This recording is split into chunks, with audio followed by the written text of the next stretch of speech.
Genç şairler Dünyası Yazıcılar Birliği'nin üzvü Hicran Əhmədova'ya verildi. Buyurun Hicran.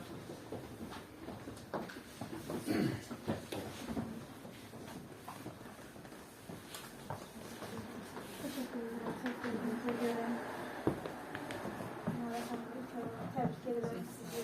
Uğurlar arttırıyorum sizler de. Bütün şairleri, değerli şairlerimizin her birini salamlayıram. Ben değerli Qubut Hanım'ı salamlayıram. Hörmətli Qəşənglərimi salamlayıram.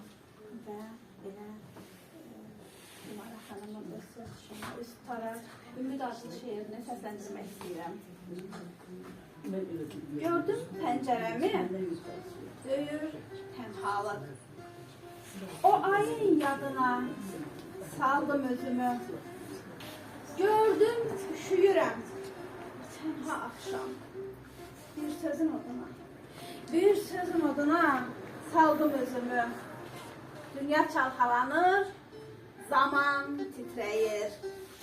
Bu payız yarpaqlar yaman titrəyir. Gördüm ki içimdə çaman titrəyir. Bir simin oduna saldım özümü. Bu nədir? İçimdə qopur sevdalar. Bu göyçək sevdalar, çopur sevdalar. Gördüm ki arxamca çapır sevdalar. Bir quş qanadına saldım özümü. Ürəyinizə sağlıq. Ümara Hanım, sözlərinizlə, öz sözlərimdən də bir balaca söyləmək istəyirəm. Sığa bilmirəm. Dayanıb tamaşa edirəm hər gün. Atılan daşları yığa bilmirəm.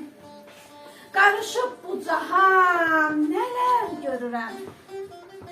Mən də bu dünyaya sığa bilmirəm. Bu dünya dərdini qula çevirir. İnsanlıq satılır, pula çevirir. Mərdin də yükünü tula çevirir. Mən də bu dünyaya sığa bilmirəm. Gözü nəm çəkənin yağışdan nə fərqi? Nəcib olmayanın yaşdan nə fərqi? Dərdi belim bükənin yaşdan nə fərqi? Mən də